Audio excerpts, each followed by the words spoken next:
Horrific event occurs in apartment number 129 in Antalya. Two female students studying at the university perform a satanic ritual with candles and candlesticks at midnight. According to the residents of the apartment, there was an earthquake in the apartment after the ritual, and the objects were overturned due to the tremors. However, according to the records, there was definitely no earthquake in the area that night. The girls were found dead. The residents of the apartment left the building after the incident, and no one dared to enter the building for a long time. Some people who entered the apartment claimed that the windows broke on their own after the incident, and that an indescribable bad smell came from inside. Those who entered the apartment later said that they experienced strange events, such as a feeling of fear and the windows breaking before their eyes. They also reported seeing symbols and writings on the walls that they could not understand. Due to the history of the apartment and the impact of the event, many people have different opinions and beliefs on this subject. According to some, the reason for the evacuation of the apartment was not due to a paranormal event. This mysterious event that started in 1971 started when a stain started to appear on the kitchen floor of Maria and Juan. When they came the next day, they saw that the stain had taken the shape of a face, and Maria tried to wipe it off but was unsuccessful. Then they broke the floor and poured new concrete on it, and a week later the same face appeared on this concrete. Although the family was terrified by this situation and decided to break the concrete again, the concrete was taken by the authorities to be examined and taken away, while an investigation was started in the house. There were piles of headless skeletons dating back to the 1200s under the house. The mystery of these faces could not be solved, and different faces appeared in various parts of the house. It is thought that the expressions of these faces change depending on who is looking at them. Some of them look like they are smiling, while others look angry. One of the researchers said that while doing research in the house, someone touched his neck at 4 different times, and when he turned around, he saw a shadow. However, years later, it was revealed that all the faces on this wall were faces drawn with paint and acid by Diego, the son of the house. But they did not tell anyone the truth for a long time in order to attract tourists. However, the secret of the skeletons and spirits under the house has not been solved yet. I'm a woman in my mid-20s, and what I'm about to share still haunts me when I close my eyes. Because I don't know if I was awake, if I was dreaming, or if something not human actually touched me last night. It started as usual. I was scrolling through my phone until sleep overwhelmed me. But sometime in the night, I woke up, or at least I thought I was. I couldn't move. My body was completely paralyzed, but my eyes were open, staring into the darkness. That's when I felt it. Even though all my windows were closed, a cold breeze blew across my skin. I heard nothing, but I felt a presence. It was as if something was in the room with me, watching me, breathing close to my ear. Then, I felt the weight. Something climbed into my bed, slowly, carefully, as if it didn't want to wake me, but I was already awake. I was paralyzed, helpless. And then, it touched me.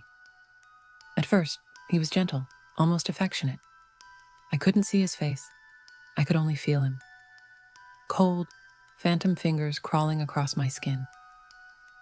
I kept telling myself this was just a sleep paralysis attack, that it wasn't real.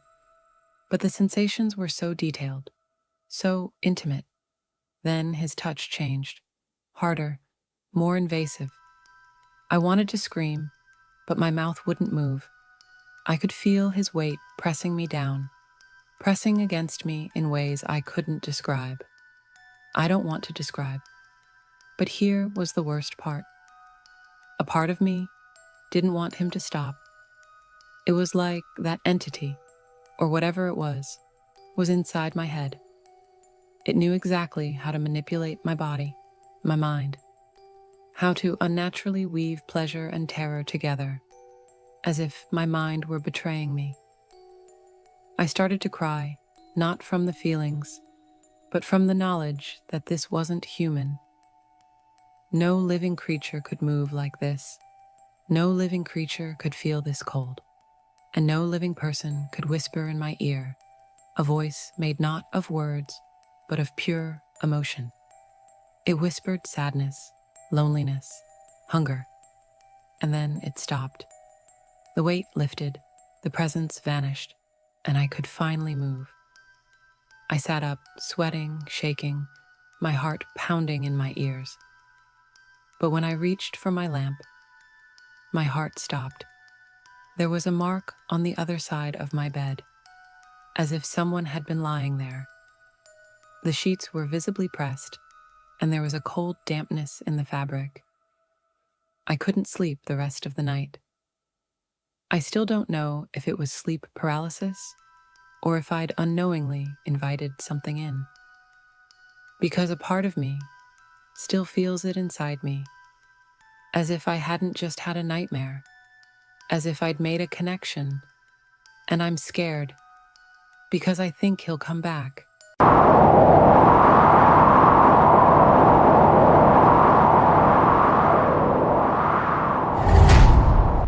It was January 2014. The roads were buried under snow. The wind cut like knives, and at 1:13 a.m., two men, Staff Sergeant Luke Warren and his best man Eli Grant, were driving through a frozen void in the American Midwest.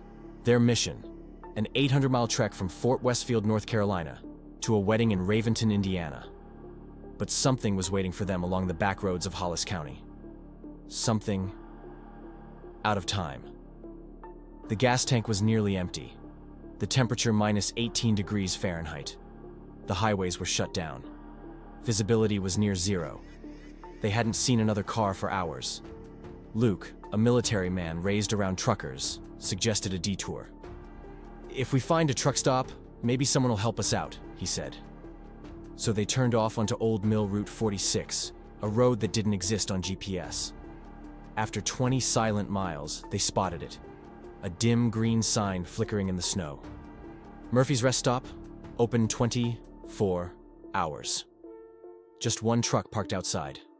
Black cab, black trailer, no license plate, no markings. Inside, a warm glow. A surprisingly clean diner. A lone waitress with jet black hair, a cook behind the grill, and a grizzled trucker sipping coffee in a booth. The atmosphere was off. The lighting felt too warm, too still. They explained their situation. The trucker smiled without showing his teeth, bought them coffee, chatted with them for 30 minutes. Before they left, he handed them a crisp $20 bill. "Get where you need to go," he said. Luke promised to come back and pay him. They left, fueled up, and made it to Raventon by morning. At 10:11 a.m., they returned to Murphy's, but something was wrong. The sign was gone, the building boarded up, windows shattered, roof caved in, snow covering the pumps. A police cruiser was idling nearby. Luke flagged the cop down. "We were just here hours ago. There was a truck, a woman, a cook. A man gave us gas money." The cop laughed. "You boys met the ghost of three." According to local legend, Murphy's Diner had burned in a kitchen fire in 1989, killing the waitress, cook, and a sleeping trucker. Since then, every few winters, when the roads freeze over and desperate travelers lose their way, the diner reappears, welcoming the lost. Just long enough to help them survive. Luke never forgot the taste of that coffee. He still keeps that $20 bill in a frame on his wall. Except, the bill has no serial number. Friends can subscribe to my channel. Open the notification bell and be aware of my videos. Thank you.